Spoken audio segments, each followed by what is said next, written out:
Did they really play a good game this year? I guess maybe the Georgia Tech game would be the Yeah, best game they played. it's the best game. Best game I seen Miami play all year last year was Georgia Tech, and because I think Virginia Tech was still, they just looked like two bad teams. And Virginia looked like, oh, somebody has to win the game. That's what Virginia felt like and looked like, man. But Georgia Tech, Georgia Tech, it gave the illusion that everybody is bought in, and we got our new quarterback, and we're running this offense that fits him, and Cam Kitchens is Ed Reed 2.0. I mean, people just started lying, Mark, just lying. But you hear a lot of things about last year. What's tough at covering the team, man, what's tough about it is you're privy to some special information. But as a former player, you also can identify when things just don't seem right. It just doesn't sit right. It started out with us learning that Tyler Van Dyke had none of his wide receivers numbers in the offseason.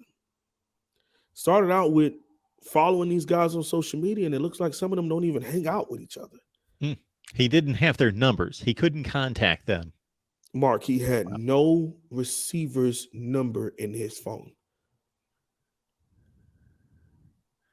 So how do you go set up 7-on-7s? How do you? I mean,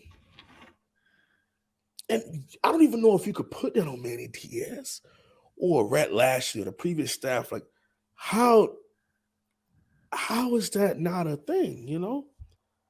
And that comes straight out of the mouth of Josh Gaddis. He said the number one thing he found out that was so alarming was you're supposed to go to proverbial war with each other, and you all don't have any off the field relationships amongst each other. Yeah. You got O linemen hanging out with DBs, linebackers hanging out with receivers. What? What is this? It didn't feel like a true team, a brotherhood, a unity. Felt like a football team. Just guys that sign up to go play football and wear orange and green, and throw up to you. You mentioned Manny Diaz. Have you had a chance to really look at his work this year? Because obviously Penn State is coming off a nice season, won the Rose Bowl, finished 11-2. The defense is going to produce a lot of NFL players, and finished off with a nice Rose Bowl. Mark, when you said that name initially, I had a reaction, and I'm just glad I didn't say that out loud. But I will say this: Manny Diaz's defensive qualifications should have, and at no point, in my personal opinion, been brought up as a negative. I think he's always been a good to very, very good defensive coordinator. Wearing both the hat of a DC and a head coach is a separate thing, and we've kind of gotten into that. Um, I think he had a really good season. I mean, you lost to two teams that made the playoffs, and you kind of dominated some of your other games, excluding those two and Purdue. Purdue to start out the season was really close on the road. But one thing about coaches that get second opportunities, the good part about what Coach Diaz had the opportunity to do was that he stepped into an elite defensive culture. I mean, Penn State has been one of the better defensive. I mean, they're LBU. They're in conversation for linebacker U.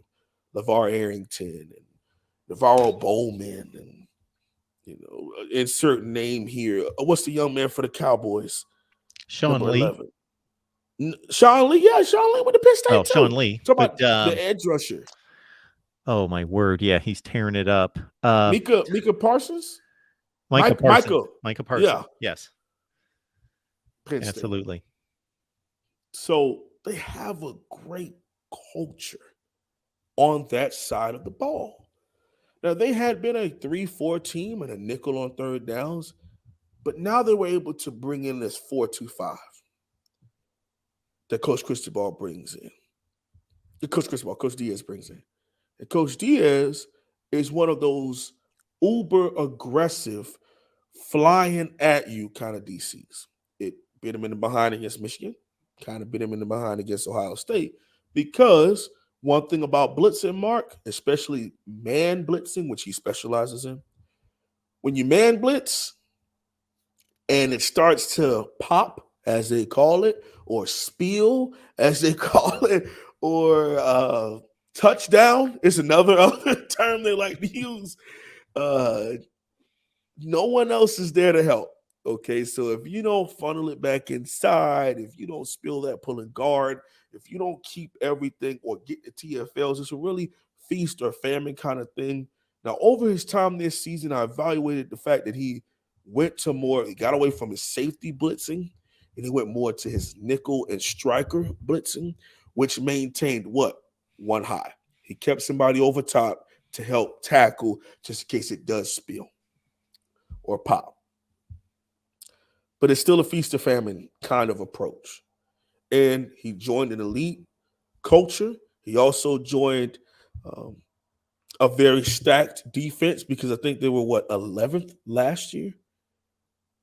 And he stepped in and was able to add to what had already been done. Not to take anything away from Coach Diaz and what he's done. I'm just saying that it's a little different, because he's shown to go and build in some instances, but we'll see as far as recruiting and what's going to happen maybe 2 or 3 years removed, when the previous coaches, guys, and Coach Fry, one of the better defensive coordinators that took the Virginia Tech job, once his guys are out, what Manny Diaz's defense look like then. Not in a slight way, not to, secondhand comment. And I'm just saying that's something I was looking at. Yeah, they had 6 defensive players taken in the NFL draft last year, and I know that they had a few others that could have gone, and they stayed back, and a lot of people thought they had the best secondary in the country this year.